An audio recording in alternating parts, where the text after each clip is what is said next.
প্রাতিষ্ঠানিক জায়গাগুলোকে এলোমেলো করে দেওয়া হয়েছে, সর্বনাশ করে দেওয়া হয়েছে।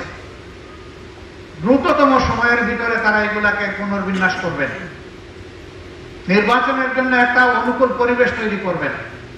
যখনই অনুকূল পরিবেশ তৈরি হয়ে যাবে তখন একটি অর্থবহ, গ্রহণযোগ্য, সুষ্ঠু নির্বাচন জাতিকে উপহার দিয়ে তারা আবার তাদের স্ব কর্তব্যের জায়গায় চলে যাবে। আমরা সেই দিনের অপেক্ষায় আছি। আমরা তাদেরকে সঙ্গত সময় দেওয়ার পক্ষে। এই কাজগুলা করার জন্য যেটুকু মিনিমাম সময় প্রয়োজন সেই সময় আমরা তাদেরকে দেওয়ার পক্ষে।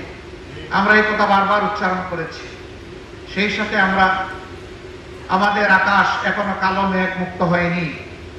এখনো বাংলাদেশের আকাশে শকুনের ঘোরাঘুরি চলছে। এই ব্যাপারে আমরা যেন আত্মতৃপ্তিতে না ভুগি যে আমরা বোধহয় পূর্ণ সফলতা বা বিজয় পেয়ে গিয়েছি। বাংলাদেশের মানুষকে হয়তো আরো অনেক ত্যাগ স্বীকার করতে হবে। আল্লাহ তাআলার কাছে দোয়া করি সকল ত্যাগের বিনিময়ে আমাদের দেশটাকে যেন আল্লাহ তাআলা পরিচ্ছন্ন করে দেন, আল্লাহ তাআলা যেন জুলুম মুক্ত করে দেন, আল্লাহ যেন ন্যায় এবং ইনসাফের ভিত্তিতে একটা সমাজ বিনির্মাণের তৌফিক এই জাতিকে দান করেন। যে দলই ক্ষমতায় আসে তারা যেন এদেশের প্রত্যেকটি মানুষের আমানতের প্রতি সম্মান প্রদর্শন করে। আমাদের যুব সমাজ, ছাত্র, তরুণ এবং সমস্ত মানুষ একটাই স্লোগান তখন বারবার দিচ্ছিল, উই ওয়ান্ট জাস্টিস। এই সামাজিক সুবিচারটা বাংলাদেশের জনগণ একেবারেই পায়নি, বঞ্চিত। সুবিচার যদি প্রতিষ্ঠিত হয় এটা শুধু হাইকোর্ট, সুপ্রিম কোর্টে, জজ কোর্টে হবে না, ম্যাজিস্ট্রেট কোর্টে হবে না। এটা প্রত্যেকটি পরিবার থেকে শুরু করে রাষ্ট্রের সর্বোচ্চ চূড়া পর্যন্ত সুবিচার কায়েম হবে ইনশাআল্লাহ। এই সুবিচার কায়েম না হওয়া পর্যন্ত স্বাধীনতা বারবার অর্জন করলেও তার স্বাদ ভোগ করা আমাদের পক্ষে সম্ভব হবে না। এই জন্য সুবিচারের এই বীজতলা তৈরি করা এখন এই জাতির দায়িত্ব। যারা এখন সরকার পরিচালনায় আছেন, আমরা যারা রাজনীতির মাঠে আছি, আপনারা যারা বিভিন্ন পেশায় নিয়োজিত আছেন, এই জায়গাটা তৈরি করা এখন সমন্বিতভাবে আমাদের সকলের দায়িত্ব। এই জন্য সমাজের অতি গুরুত্বপূর্ণ একটি স্তম্ভ হচ্ছে সাংবাদিকতার জগৎ। সাংবাদিকরা হচ্ছেন ওয়াচডগ। তারা উপর থেকে সবকিছু দেখার চেষ্টা করে এবং তারা জনগণের ভাষা অনুযায়ী ভাষা বুঝেন, পড়েন এবং তা মানুষের সামনে তুলে ধরেন। এ কারণেই তাদেরকে বলা হয় জাতির বিবেক। কিন্তু সেই বিবেকগুলো গত 15 বছর, 15.5 বছর আফসোসের বিষয়, তারা বিবেক অনুযায়ী তাদের দায়িত্ব পালন করতে পারেননি। তাদের উপরে অত্যাচারের খড়গ নেমে এসেছে, সাংবাদিকদেরকে হত্যা করা হয়েছে।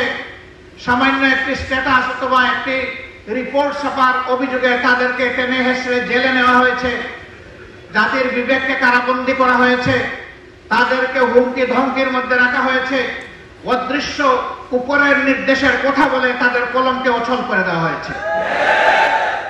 তাদের মুখে এক ধরনের তালা ঝুলিয়ে দেওয়া হয়েছিল।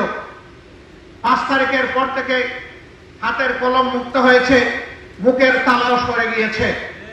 আমরা চাই যে এটা যেন, এই মুক্তি এবং তালা সরে দেওয়া এটা যেন চিরদিনের জন্য হয়।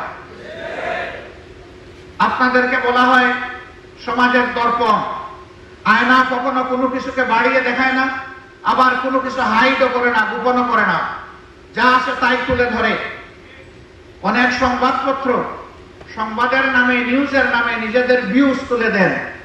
তার ভিতরে যা খেলে যে চিন্তা, তিনি যা চান সেটা নিউজের নামে চালায় দেন। এটা আসলে জনগণের জন্য, সমাজের জন্য কল্যাণকর নয়। আপনি নিউজের জায়গায় নিউজটা দেন, ভিউজের জায়গায় আপনি ভিউজটা লেখেন, তাতে কোনো সমস্যা নেই। জনগণ আপনার ভিউজ যদি কবুল করে আমাদের কোনো আপত্তি নেই। এই জায়গায় আমাদেরকে ফেয়ার স্ট্যান্ডার্ড এস্টাবলিশ করতে হবে। এই জায়গাটা যদি পরিচ্ছন্ন হয়, আমাদের বিচারাঙ্গন যদি পরিচ্ছন্ন হয়, তাহলে বাংলাদেশের মানুষের বেশিরভাগ ক্ষেত্রে মুক্তি অর্জিত হবে ইনশাআল্লাহ। অতএব এই দুই স্তম্ভকে আমাদের শক্তিশালী করতে হবে সকল কিছুর বিনিময়ে। ধরেন আল্লাহর ফয়সালার ব্যাপার, কে ক্ষমতায় যাবে না যাবে, অন্যের দায়িত্ব নিয়ে আমরা কথা বলতে পারি না, এ অধিকার আমাদের নেই। আমরা আমাদের দায়িত্ব নিয়ে কথা বলবো। এ কাজের জন্য যদি রাব্বুল আলামিন আমাদেরকে কবুল করেন, জনগণের হাত যদি আমাদের দিকে সম্প্রসারিত হয়, আমরা আপনাদেরকে কথা দিচ্ছি, আমরা আপনাদেরকে আহ্বান জানাচ্ছি, সেই দিন আপনারা যা বুঝেন আপনারা স্পষ্ট কণ্ঠে বলবেন, মুক্ত হাতে লিখবেন, আমাদের তীর্যক সমালোচনা করবেন এবং দেশাত্মবোধ নিয়ে আপনারা সেই সমালোচনা করবেন। আমরা সেই সমালোচনাকে আমরা আহ্বান জানাই, আমরা ওয়েলকাম করি। আমরা চাই না একটা বোবা জাতি তৈরি হোক, আমরা চাই না একচোখা একটা জাতি তৈরি হোক, আমরা চাই একটা চক্ষুষ্মান জাতি যেন আমরা আগামী দিনে দেখতে পাই। তরুণ ছাত্র বন্ধুদের প্রতি আমাদের অনুরোধ, তোমাদের বিশাল একটা কাজ তোমরা আমাদেরকে করে দিয়েছ, আমরা এই জাতি চিরদিন তোমাদের কাছে ঋণী থাকবো ইনশাআল্লাহ। বিশেষ করে যারা জুলুমের শিকার হয়ে, বুলেট বিদ্ধ হয়ে, হায়নার হাতে নিহত হয়েছে, তাদের সকলের জন্য আল্লাহর দরবারে দোয়া করি, আল্লাহ তাদেরকে ক্ষমা করুন, আল্লাহ তাদের শাহাদাত কবুল করুন। যারা বেঁচে আছে আল্লাহ তাআলা তাদেরকে সুস্থতার নিয়ামত দান করুন। তোমাদের প্রতি আমাদের অনুরোধ, তোমাদের নিজেদেরকে গড়তে হবে, শিক্ষা প্রতিষ্ঠানে ফিরে যেতে হবে এবং আগামী দিনের কারিগর হিসাবে নিজেকে প্রস্তুত করতে হবে।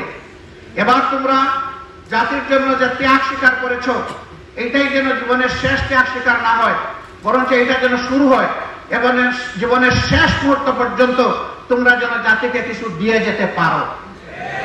আমরা এইরকম একটি উজ্জ্বল, সম্ভাবনাময়, অত্যন্ত দক্ষ, চরিত্রবান, আল্লাহভীরু একটি যুব সমাজ আগামী দিনে কামনা করি। তোমরা যেন নিজেই একটা ইতিহাস হোক, পরবর্তী প্রজন্ম এসে তোমাদের থেকে উৎসাহ নেয় যে আমাদের পূর্ববর্তী যুব সমাজ তাই করেছিল, অন্যায়ের সামনে বুক পেতে দিয়েছিল। সেখানে একজন খুনি অফিসার বলতেছে, স্যার একটাকে গুলি করি সেই পড়ে আরেকজন সরে না স্যার। আমরা ওই সমাজ চাই, এটা নিয়ে যেন আগামী তরুণরা গর্ব করতে পারে যে আমাদের আগের প্রজন্ম এটা করে গিয়েছে, এটাই আমাদের পথ। অন্যায়ের কাছে মাথা নত করব না, আমরা সমুন্নত রেখে অন্যায়ের প্রতিবাদ করব। প্রিয় সম্মানিত ভাইরা, যেহেতু আসরের সময় হয়ে গিয়েছে, এই জন্য আমি আমার কথা লম্বা করব না। আমি সকলের প্রতি অনুরোধ করব, আসুন পরম বিচক্ষণতা, সতর্কতা এবং ধৈর্যের সাথে আগামীর পথ চলি। আসুন মহান আল্লাহর উপর আমরা পরিপূর্ণ নির্ভরতা বা নির্ভরশীলতা আমাদের মধ্যে অর্জন করি।